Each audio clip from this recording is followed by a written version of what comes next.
The stars looked different today. Captain John Mitchell felt it deep in his bones as he stood on the bridge of the USS Horizon.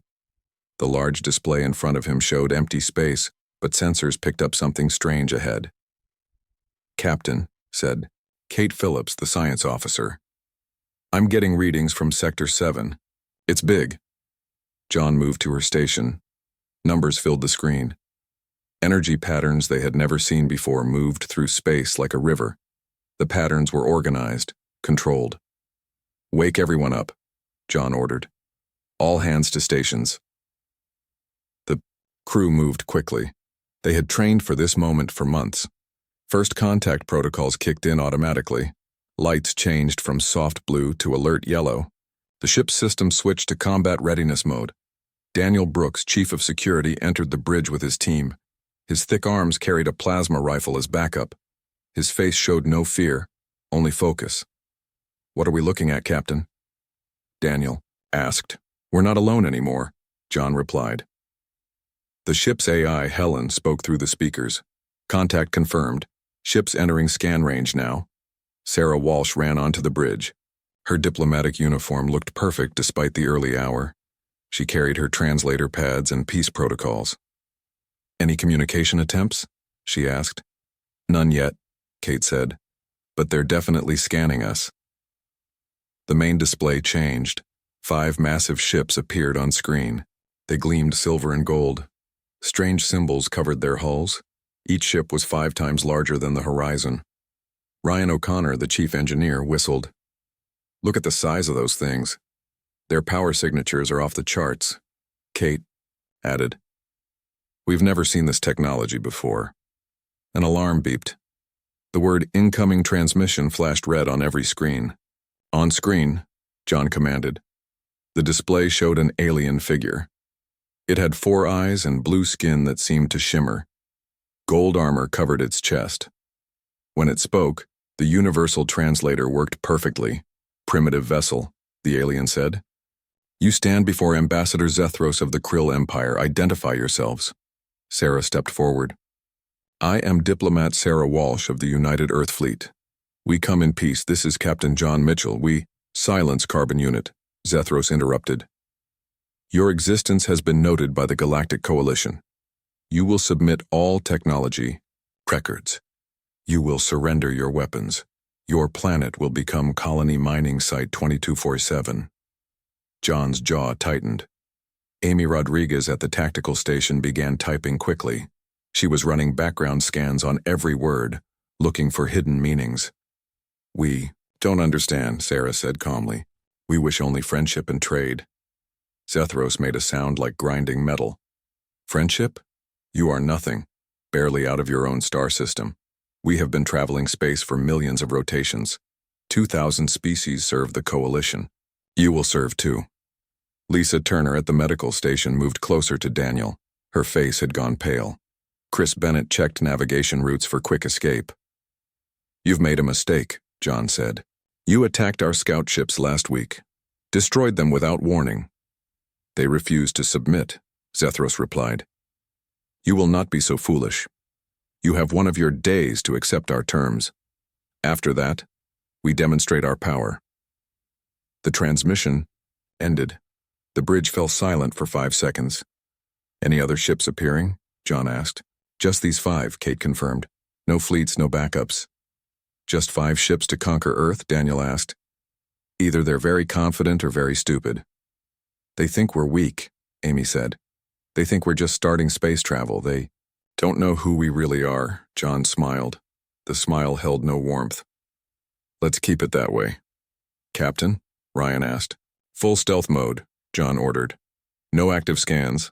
Passive sensors only. Make them think we're scared little kids hiding from the big bad wolf." The bridge grew darker as systems powered down. The Horizon became a ghost in space. "I'll prepare." "Protest messages," Sarah said. "Make them think we're just diplomats arguing with lawyers." "Good," John nodded. "Meanwhile, I need full scans on their ships. Find every weakness, every system failure, every blind spot." "Already on it," Amy said. "Their shields have gaps in the rear quadrant. Their weapons charge slow. They're scanning. Array has a 10-second delay between pulses. What about their data? John asked. Working on it, Chris said. Their security is actually pretty weak. They're not expecting anyone to hack them. Kate moved to John's side. Sir, should we contact Earth? Protocol says a lot of things, John interrupted. But protocol doesn't say how to handle the galaxy's biggest bullies. We play this smart. Let them think they won already. And if they attack? Daniel asked. They won't, Amy said. Their power signatures dropped when they delivered the ultimatum. They're charging up for a demonstration, something to scare us but not to kill us yet. They want us alive to work the mines. John moved to the captain's chair. His fingers found the hidden controls underneath. He pressed 3 buttons in a sequence that only 5 other humans knew. A small light blinked green. Message sent. What? Are your orders, Captain? Kate asked. We play scared, John said. We send messages begging for mercy. We offer them gifts. We make them feel powerful. While we learn everything about them, Sarah added with understanding. Exactly. John smiled again. They think they found easy prey. They have no idea they've awakened a sleeping giant. Ryan chuckled. Oh man, wait till they find out. Find out what? Lisa asked. Find out that we've been preparing for them our whole lives, Daniel said. Find out that every mining station is a weapons platform. Find out that every transport ship can fight. Find out that we built a navy while pretending we didn't even know aliens existed. Find out, John said slowly, that 700,000 warships is just the number we keep in reserve for emergencies. The crew smiled. They had all trained their whole lives for this moment. They knew what Earth really was. Not a weak planet full of primitives, but the most paranoid, prepared, and technologically advanced civilization in the galaxy. A civilization that had learned from every invasion movie ever made. A civilization that had found ancient alien ruins on Mars and Asia. A civilization that had spent 200 years building in secret. Amy, John said, hack their communications. Find out who else knows about us. Find out how many ships they think we have. Kate, document every technology. We're going to reverse engineer everything. Sarah, prepare surrender documents. Make them detailed. Make them boring. Keep them talking while we work. Ryan, run shadow tests on all our hidden upgrades. Make sure everything works when we need it. Daniel, get battle plans ready. Every station, every ship, every trick we know. Chris, plot escape routes. We might need to run fast. Lisa, prepare for casualties. This might get bloody before it's over. The crew moved to their tasks. The horizon continued drifting, looking helpless and alone.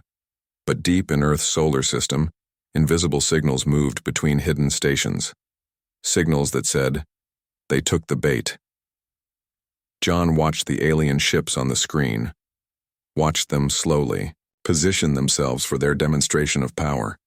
Watched them prepare to terrify humanity into submission. Poor fools, he whispered. If only they knew what they started. Tomorrow would bring their demonstration. Tomorrow, they would show off their weapons. And tomorrow, John thought, the real surprise would begin. The bridge stayed quiet for 3 hours. Every crew member worked silently. The alien ships moved closer to their attack position. John watched their formation, memorizing their tactics. Captain, I've got something, Chris said suddenly. Their navigation computers use predictable patterns. I can map their entire fleet doctrine based on these 5 ships. Show me, John ordered. The holographic display projected alien ship movements. The patterns looked impressive but simple, like chess moves from an overconfident player. They always keep the same distance between ships, Chris continued. Exactly 1.7 space units. Their shields overlap at that distance. Which means they can't maneuver quickly, Daniel said. One ship turns, they all have to turn. Amy raised her hand. I found their tactical database. They're sending it to each other openly. No encryption. That's arrogant, Sarah said. That's helpful, John smiled. Download everything. Let's learn their playbook. Over the next few hours, the crew worked quietly. They learned the coalition's military philosophy. They discovered how they conquered other species. The pattern was always the same. "Look at this," Kate said. She showed captured data on the screen. They defeated the Thraxian Empire with just 50 ships. The Thraxians had 200. The Z-Court Collective surrendered after seeing 100 coalition ships. They had 500 vessels. "They win through fear," Ryan observed. "They show overwhelming force even when they don't have it." "Because nobody ever challenges them," Lisa added. "Everyone surrenders when they see their technology." John nodded. Time to break that pattern. Outside, Ambassador Zethros contacted them again. "Carbon units, have you prepared your surrender?" "Your time grows short," Sarah answered while making her voice shake. "Ambassador, we need more time. Our leaders are arguing. Some want to fight. Others want to surrender. Please be patient." "Your resistance amuses us," Zethros replied. "We offer one demonstration of our power. Watch and learn your place."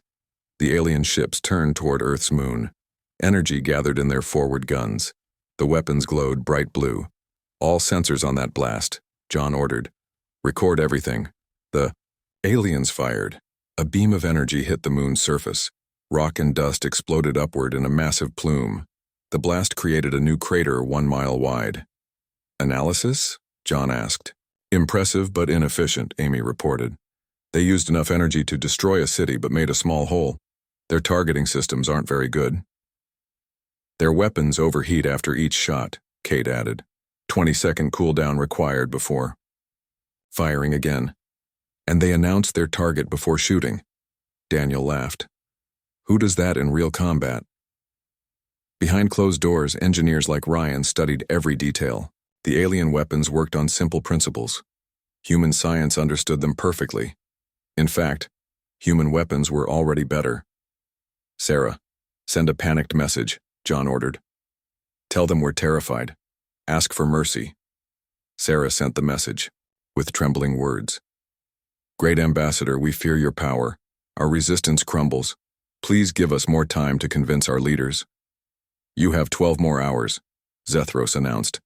"Then we take your planet." When the transmission ended, the bridge erupted in quiet laughter. "They're giving us 12 hours to prepare," Ryan chuckled. "This is like fighting with training wheels." "Don't underestimate them," John warned. "They control a galactic empire. They must have some intelligence."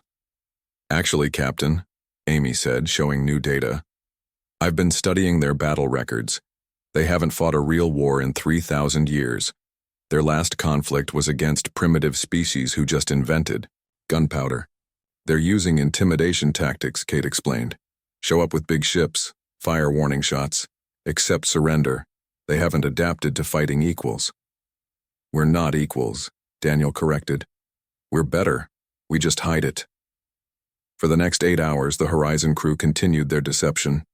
They sent messages begging for time. They offered gifts of Earth's primitive art and music. They shared basic scientific data, carefully edited to look simple. Meanwhile, every human ship in secret received orders. Passive sensors mapped coalition, vessels in detail. Hidden weapon systems slowly powered up. Mining drones positioned themselves as needed. "Coffee?" Lisa offered to the captain. "Thanks," John accepted. As he drank, he noticed his hands were steady. No fear showed on his crew. They had trained for this their whole lives. "Captain, I've found their central hub," Chris announced. "Their fleet communication links through a main control ship. Take that out, the others get confused." "Which one is the control ship?" John asked. "The one with Ambassador Zethros. Their flagship, the Sovereignty." "Noted," John said. "Continue." Monitoring. 3 hours before deadline, the aliens performed another demonstration. They fired at a large asteroid. The rock exploded into dust. Again, they announced their target first. Again, they used excessive energy for small destruction. "Their tactics are 50 years behind ours," Daniel observed. "They fight like our old military exercises." "They've never faced real resistance," Sarah added. "Never adapted, never improved. They rely on their reputation." "Speaking of reputation," Amy said, "I finally cracked their full military database. Want to know how many ships they think Earth has? How many? John asked. 500, Amy grinned. Just like the Sovereignty and its group. The bridge went silent. Then laughter filled the room. 500 against 5? Kate asked. They think 5 ships can conquer a planet with 500 defenders? No wonder they're so confident, Chris said. They think they have equal numbers. They've never fought anyone with more ships than them, Ryan realized. The coalition always shows up with superior numbers. That's their whole strategy. And it's worked for millions of years, Lisa pointed out, until now. Until us, John corrected. As the deadline approached, tension built throughout the solar system. Hidden human warships charged their weapons. Defense stations armed their long-range guns. Every piece of humanity's real military power waited for the signal. The aliens contacted the horizon one more time. Your final hour approaches, Zethros announced. We grow tired of your delays. Surrender now or watch your planet burn. John stood tall. Ambassador Zethros, we are prepared to send our surrender document. It's very long, very detailed. We want to make sure we understand all terms perfectly. Send it, Zethros demanded. Sarah transmitted a 500-page document filled with legal language, questions, and clarifications. The aliens would spend hours reading it. While they're busy with paperwork, John whispered to his crew, we finish our preparations. In the asteroid belt, mining stations slowly turned. In Mars orbit, space docks moved into position. Around Jupiter's moons, hidden shipyards completed their final checks. Earth itself showed no unusual activity. Cities glowed normally at night. Communications continued regular broadcasts. Satellites maintained their steady orbits. But in deep space, bunkers and underwater facilities and secret mountain bases, humans prepared for war. Admiral Morgan sends her regards, Chris reported, reading a coded message. Operation Dark Shield is ready. All systems green. How many ships do we actually have? Lisa asked quietly. John looked at his crew. After years of friendship, they deserved the truth. Every mining barge has hidden weapons. Every cargo ship can fight. Every passenger liner carries Marines. Every construction drone has been modified. So, how many? Kate asked again. Combined with pure warships, the fleet stations, and defensive platforms, John calculated.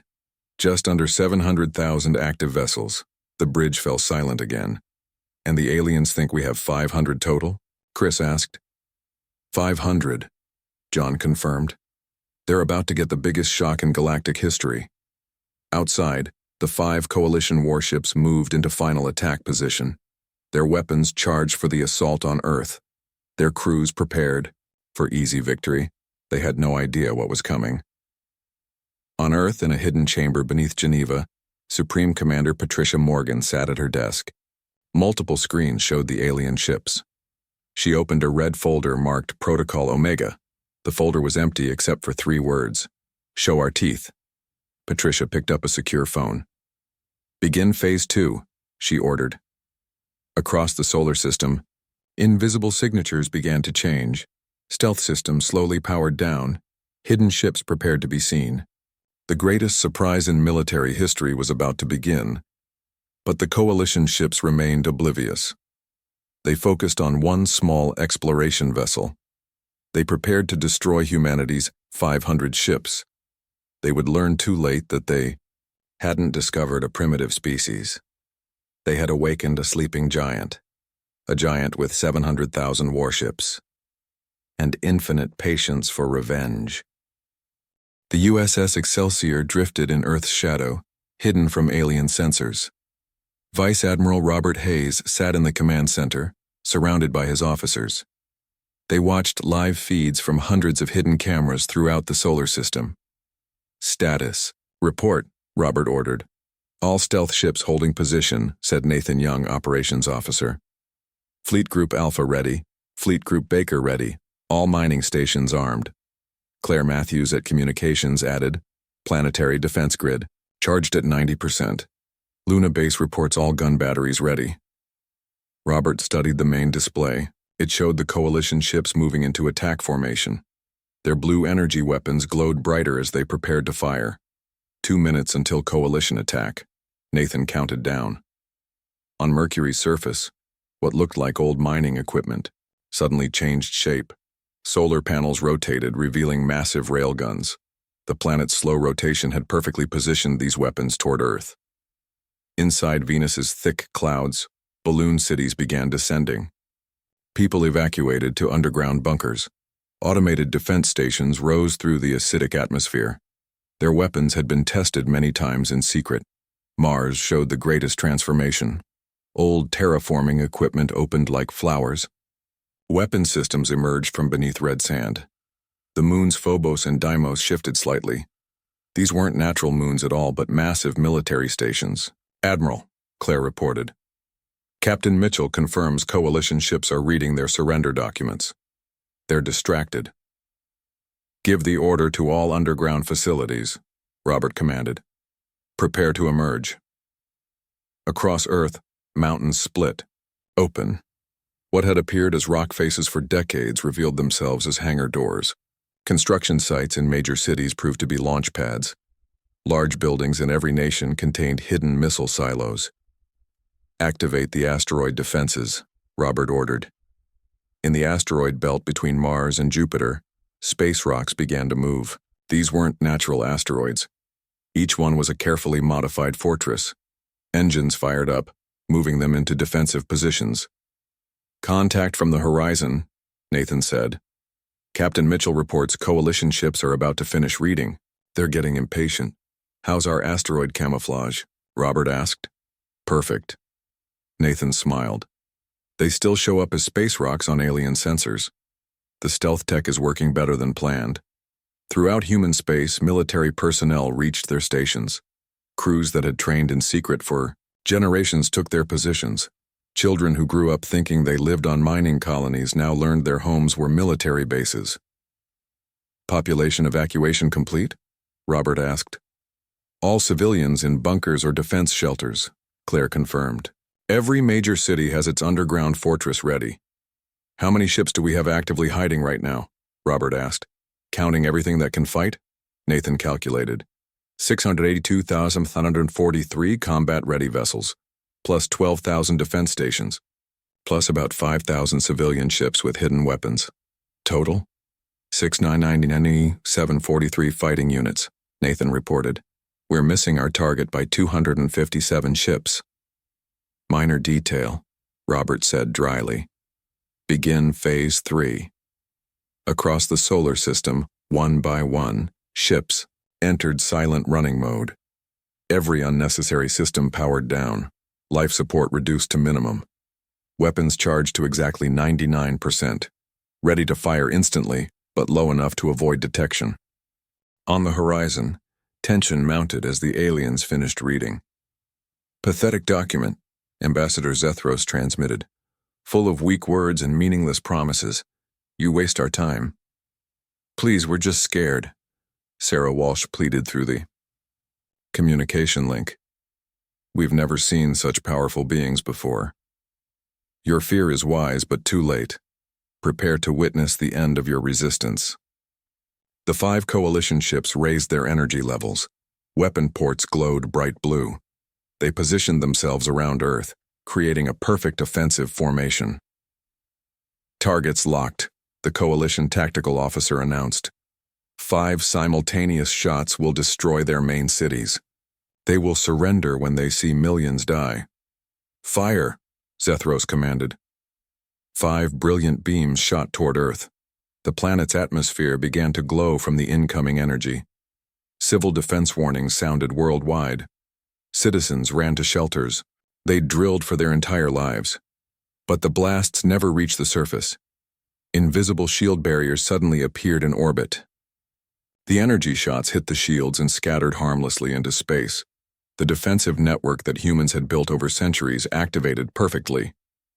"Impossible," Zethros shouted. "How do they have shield technology?" "Admiral," Nathan said, "aboard the Excelsior, shields holding at 12% power. The alien weapons are weaker than we calculated." "Phase 4, Robert ordered. "Decloak the defense fleet." Around Earth's orbit, 1,000 ships suddenly became visible. These were old designs, built to look primitive. They didn't attack. They just appeared, forming a protective ring around the planet. The coalition ships reacted with confusion. Their scanners detected the new vessels. 1,000 more ships? Zethros sounded unsure for the first time. This can't be. Primitive species don't have this many. Decoy missiles, Robert ordered. Defensive pattern only. The Earth ships fired warning shots. Small missiles exploded far from the coalition vessels, just bright displays of light. No damage intended, just confusion. They have missiles too, another coalition voice said. But the database said they only invented spaceflight 30 years ago. Meanwhile, hidden human ships counted coalition firing rates, studied their shield frequencies, mapped their weak points. Every piece of data was recorded and shared instantly across the vast human network. Coalition fleet is repositioning, Nathan reported. They're confused, trying to recalculate our numbers. Perfect, Robert smiled. Now they know we have about 500 defense ships plus another 1,000 in orbit. Let them do the math. The alien formation broke. They moved to defensive positions. For the first time, they realized humanity might have more ships than them. Ambassador Zethros to flagship, the alien leader commanded. Request immediate reinforcements. These primitives have more technology than reported. A response came back instantly. Negative. Protocol forbids calling reinforcements for primitives. 5 ships are sufficient. Complete the mission. The coalition fleet gathered courage from their orders. They began another attack run. Show them the Jupiter fleet, Robert ordered. Near Jupiter, what everyone thought was a space research station suddenly revealed its true nature. Dozens of ships poured out of the planet's thick atmosphere. These ships were better designed, faster, more maneuverable, but still not humanity's best. Now we show approximately 1,500 ships total, Nathan calculated, just below their estimated 2,000 Earth vessels. Let them think they still have superior numbers. Throughout the solar system, human forces maintained their act. No full military units appeared. No super weapons showed. Just enough ships to make the coalition worry, but not enough to make them truly afraid. Coalition fleet is confused, Claire reported. They're asking for updates to their database. Their intelligence said Earth had only 500 ships. And now they count 1,500, Robert nodded. Classic intelligence failure. Let them think their data was old. On the horizon, Captain Mitchell received new orders through secret quantum channels. He smiled and turned to his crew. Time for the next act, he announced. Katie, power up our weapons, but keep them at only 30%. Let's look like we're trying our best. All ships in Sector 9, Claire announced, moving to the Orion formation. They're testing our response to grouped attacks. What the coalition didn't know was that every military academy on Earth had studied their tactics for 50 years. Ancient alien technology found on Mars had given humanity their formations, their strategies, their entire playbook. They're moving exactly as predicted, Robert said. Formation Delta 7 preparing for a hammer strike on our orbital fleet. Counterformation ready? He asked. Yes, sir. Our visible ships will move into standard defensive pattern Delta 91. They'll think they've discovered our weakness. What's our actual weakness? A junior officer asked. None, Robert replied. But we'll pretend we have several. Let them find our fake weak points. Let them plan attacks that will never work. Around Earth, the visible fleet moved into position. Ships arranged themselves with deliberate gaps. Fake communication chatter filled space discussing fuel shortages and weapon malfunctions. Human actors played these roles perfectly. They're reading fake data we're broadcasting, Nathan grinned. They think 3% of our ships have engine problems. Coalition is taking the bait, Claire confirmed.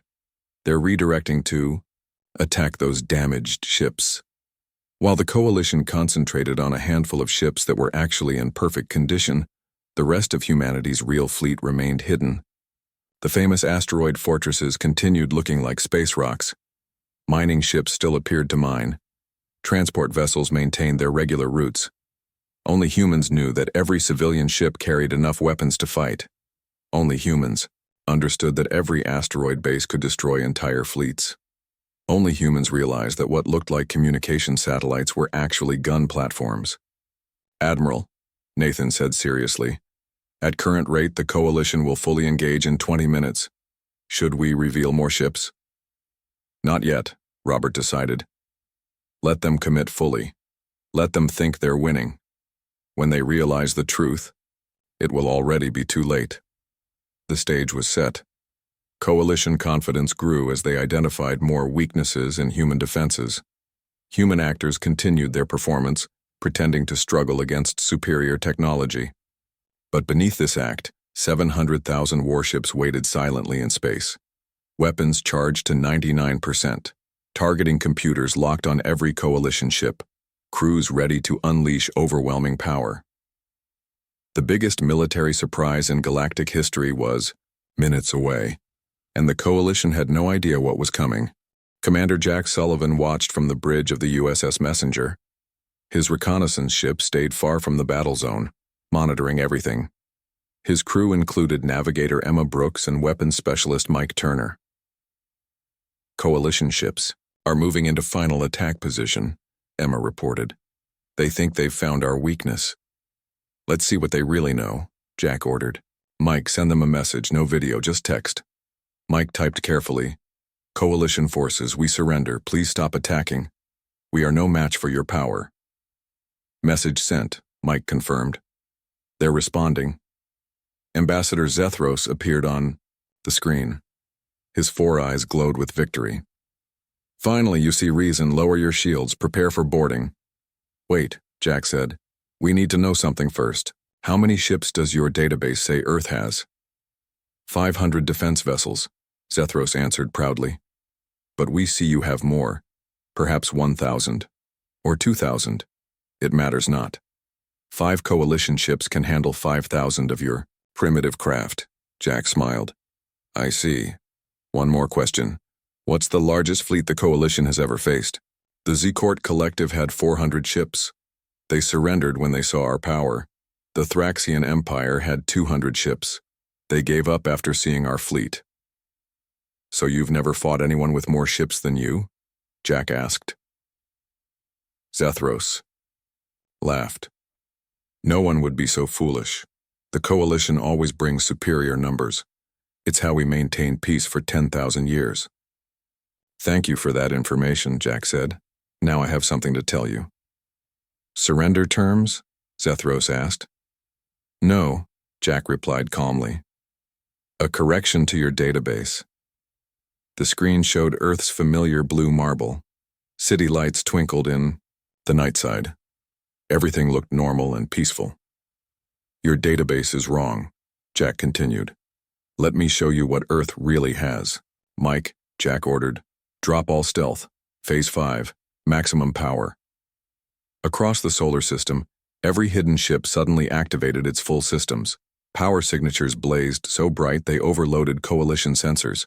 Around Mercury, 50 massive battleships appeared from behind the planet, each one larger than any coalition vessel.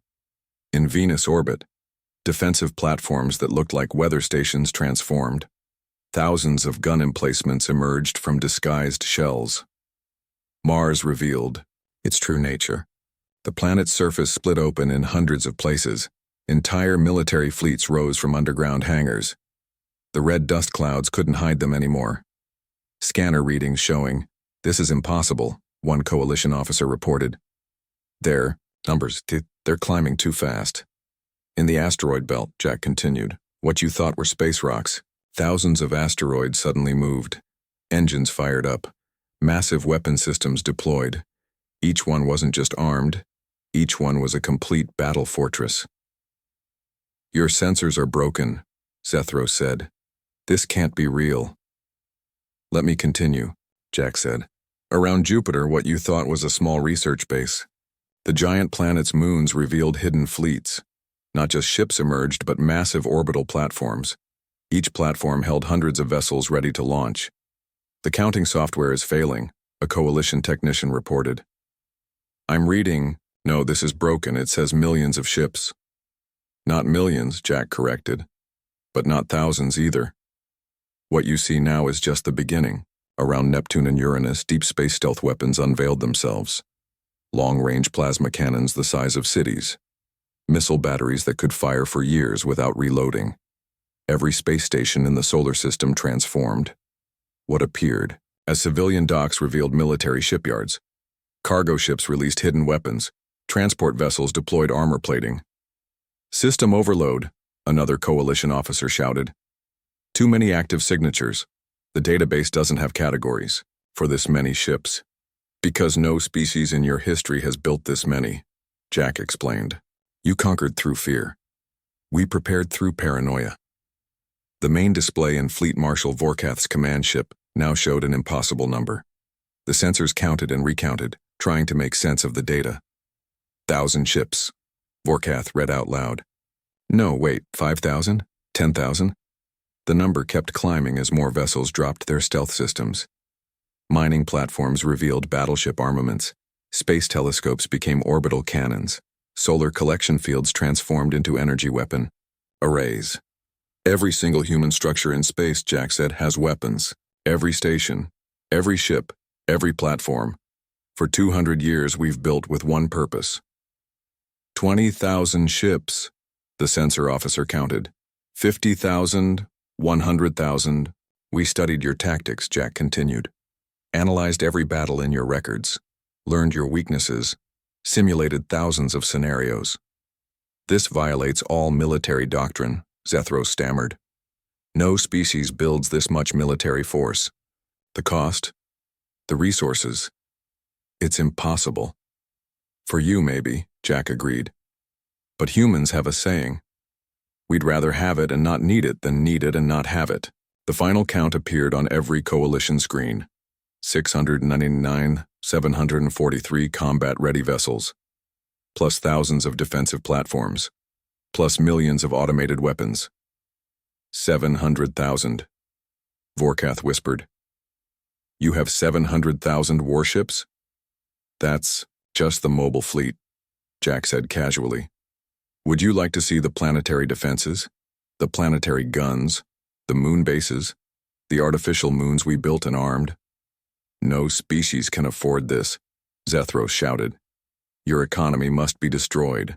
Your people must live in poverty to support such military spending. Actually, Jack smiled. Our economy is quite healthy. Building weapons for 2 centuries created millions of jobs, drove technological innovation, improved life for everyone. But why? Vorkath asked. Who were you preparing to fight? Anyone who tried to conquer us, Jack answered. We found ancient ruins on Mars, learned about galactic politics, discovered that the universe isn't always peaceful, so we prepared. Prepared for what? For you, Jack said simply. Or anyone like you. Bullies who think military power means they can take whatever they want. We decided to become the biggest bully of all, but only for defense. The coalition ships hung frozen in space. Their battle computers crashed, trying to calculate combat odds. Their crews stared at numbers that made no sense. Every ship you see can fight at ranges your weapons can't reach, Jack continued. With accuracy your computers can't match. With shields your weapons can't penetrate. This is madness, Zethro said.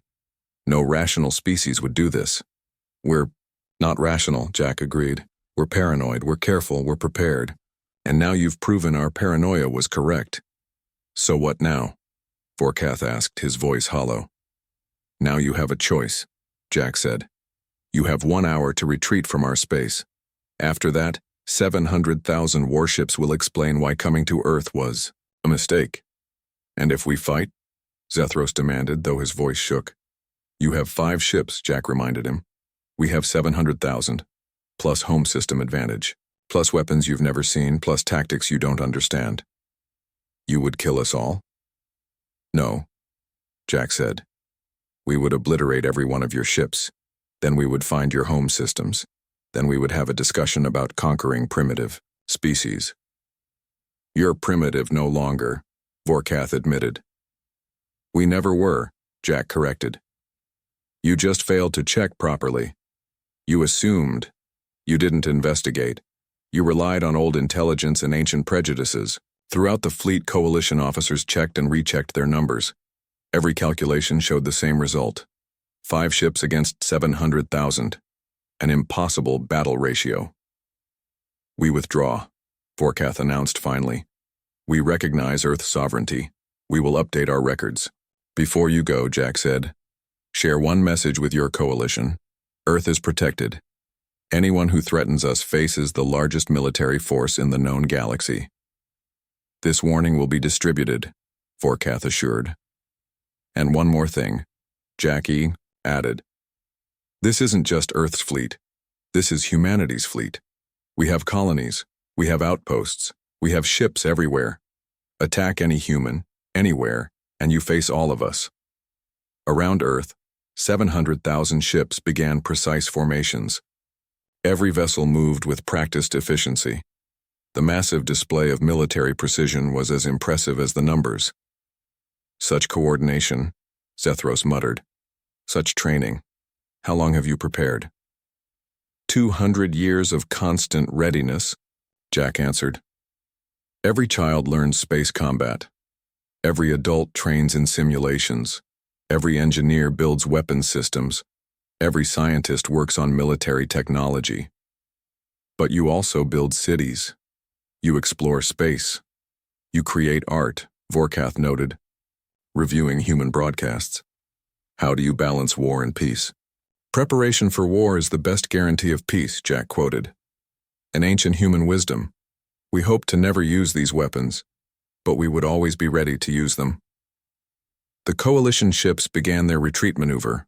Slowly, carefully, they turned away from Earth. Their journey home would be long and humiliating. Remember this day, Jack transmitted as they left. Tell your coalition that humans are not to be conquered. We are not primitives. We are prepared. As the alien ships disappeared, Captain John Mitchell contacted the messenger. Excellent work, Jack. Mission accomplished without firing a shot. Sometimes, the biggest weapon is the one you never use, Jack replied. But I'm very happy we had 700,000 reasons to be confident. The false war had ended. The real message had been sent. Earth's true power was no longer secret. The galaxy would never be the same. 6 months after the coalition's retreat, Captain John Mitchell stood on the bridge of the horizon once again. The stars looked the same, but everything had changed. Kate Phillips worked beside him as they prepared for a diplomatic mission to the new neutral zone meeting. Captain, we're approaching coalition space border, Kate reported. Scanners show their checkpoint station ahead. Open channel, John ordered. Channel open, sir. This is Captain John Mitchell of the USS Horizon. We've come for the treaty signing. As agreed. Welcome, Captain Mitchell, a different alien voice responded. This wasn't Ambassador Zethros. I am Administrator Nexus. You are cleared to enter. Escort ships will guide you. 2 coalition vessels approached the horizon. Unlike before, they kept a respectful distance. No weapons charged, no threats issued. They flew carefully beside the human ship. Kate smiled at John. Remember 6 months ago? They would have demanded surrender by now. Times change, John agreed. Send a transmission to Admiral Morgan. Tell her we've crossed without incident. In Earth's command center, Patricia Morgan received the message. Her officers prepared final documents for the treaty. The historic agreement would officially recognize human space and establish clear boundaries. All sections report, Patricia ordered her staff. Diplomatic Corps ready, reported Alexander Graham. Ambassador Walsh has the treaty documents. Military advisors. Ready, said General Linda Murphy. Defense protocols updated and translated. Science exchange team ready, added Professor David Kim. Technology sharing parameters confirmed. Patricia nodded. The 6 months had been busy. Earth had reorganized its entire military structure after the revelation. No more hiding.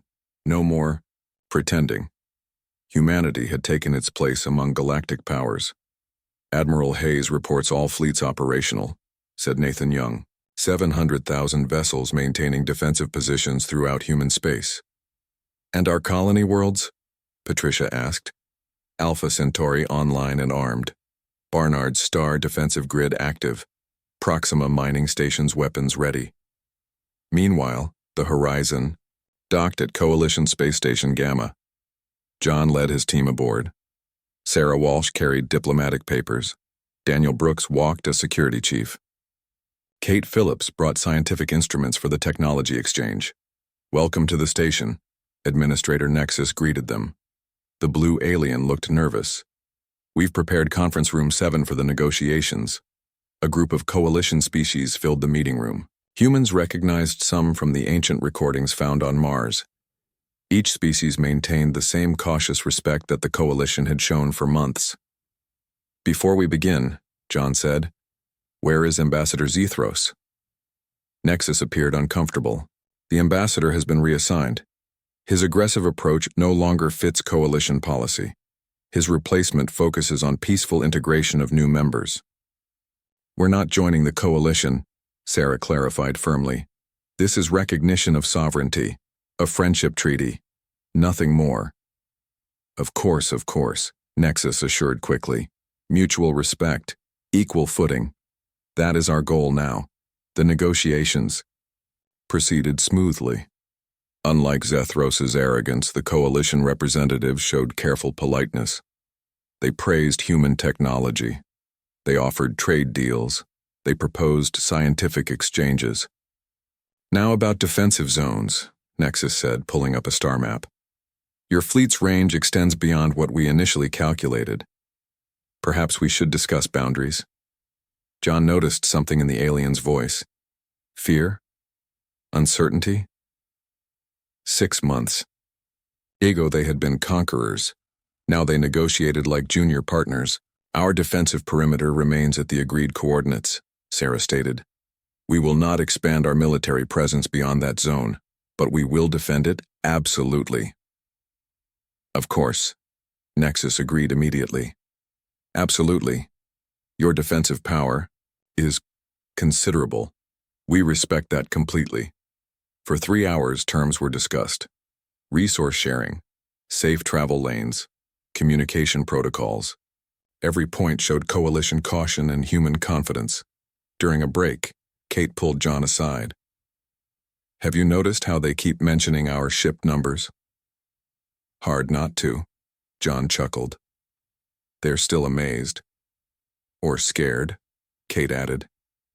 Their military officers keep asking about our attack range. In the station's observation deck, Daniel encountered a coalition military commander.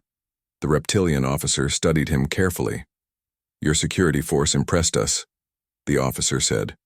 Such discipline during the confrontation. We train hard, Daniel replied simply. Your entire species trains hard, the officer observed. From children to elders. We've been studying your educational systems. Military science is taught in elementary schools. Basic defense is important, Daniel explained. We believe in being prepared. Being prepared, the officer mused. We haven't needed to prepare for real war in generations. Your people prepared for nothing else. Not nothing else, Daniel corrected. We built cities, we explored space, we created art and culture, but we also built 700,000 warships. The officer flinched at the number. Even 6 months later, it seemed impossible to them. Back in the conference room, final treaty sections were reviewed, trade routes established, technology sharing minimized but present. The coalition agreed to provide star charts and diplomatic contacts. Earth offered defensive expertise to smaller species. One final point, Nexus said nervously. The Galactic Council has invited Earth to join, as an equal member, with full voting rights. Sarah paused. This was unexpected. We'll need time to consider. Full membership means obligations. Of course, Nexus nodded eagerly. No pressure, no demands, only opportunity. John caught Sarah's eye. The power balance had completely shifted. 6 months ago they threatened invasion. Now they offered membership as equals. The signing ceremony completed without incident. Quantum signatures verified the treaty across light years. Earth now existed as an official galactic power, independent, sovereign, respected. As the Horizon undocked, John reviewed the final transmission from the station. Coalition Command to USS Horizon. Safe travels. May peaceful stars guide your journey. They've really changed their tune, Chris commented from navigation. Fear changes behavior, Amy noted from tactical. They'll never forget what 700,000 warships looked like. Kate smiled. Think they'll ever challenge us again? Not them, John decided. Not anyone smart. Word spreads fast in the galaxy. Every species with sensors saw our fleet reveal. They all know now. The Horizon jumped to hyperspace, heading home. Behind them, Coalition Space continued its new policies. Ambassadors from hundreds of species traveled to Earth. Scientists requested exchange programs. Military observers asked to study human defensive strategies. In Geneva's Underground Command Center, Patricia received congratulations from Earth's leaders. The hidden chamber, once humanity's deepest secret, now served as a normal military headquarters. You did it, President Margaret Chen told her. Peace through strength. They respect us because they fear us. Let's hope it stays that way, Patricia replied. 700,000 ships are impressive, but maintaining peace needs more than weapons. It needs wisdom. 6 months later, the USS Horizon embarked on its first diplomatic mission to the Thraxian homeworld. Species that once surrendered to Coalition intimidation now sought Earth's protection. The galaxy's power structure had realigned. John sat in his captain's chair, watching stars stream past. His crew had gained experience and respect. Kate worked on advanced alien technology. Daniel trained Coalition officers in human tactics. Sarah mediated disputes between old enemies. Captain, Kate said during one quiet shift, do you ever wonder if we did the right thing, revealing our true strength like that? Every day, John admitted. But here's what I know. 6 months ago, they planned to enslave our entire planet. Today, species across the galaxy look to us for protection. Power isn't about the weapons you have, it's about what you do with them. And what are we doing? Keeping the peace, John decided. Making sure no species ever faces invasion again, using our strength to protect the weak instead of conquering them. The ship continued its journey through friendly space. Behind them, Earth's defensive fleet maintained eternal vigilance. The asteroid fortresses stayed armed but hidden again. Mining ships carried weapons but also mined resources. Mars remained both a planet and a fortress. But now everyone knew Earth's secret. The galaxy had learned a valuable lesson about assumptions, about underestimating the prepared, about the wisdom of checking facts before declaring war. In distant Coalition space, the 5 original ships that had approached Earth remained docked. Their crews never forgot the day their scanners counted impossibilities. Fleet Marshal Vorkath kept a display showing 700,000 ship signatures as a reminder. Other species asked about that day. About the fleet that shocked the galaxy into silence. The Coalition could only answer honestly. We thought they were primitives. We discovered they were the most prepared civilization in known space. Years passed. Human ships explored further reaches of space. Earth's influence grew through trade and diplomacy rather than conquest. The massive fleet served its purpose, perfectly, so powerful that no one dared challenge it. So visible that everyone remembered its existence. John Mitchell eventually retired, leaving the Horizon to a new captain. Kate Phillips earned her own command.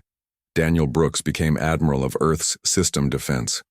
Sarah Walsh led the diplomatics, Corp to galactic prominence. And somewhere in space archives, a recording played for Curious Species. It showed 5 ships arriving to conquer a planet. It showed warnings ignored and threats issued.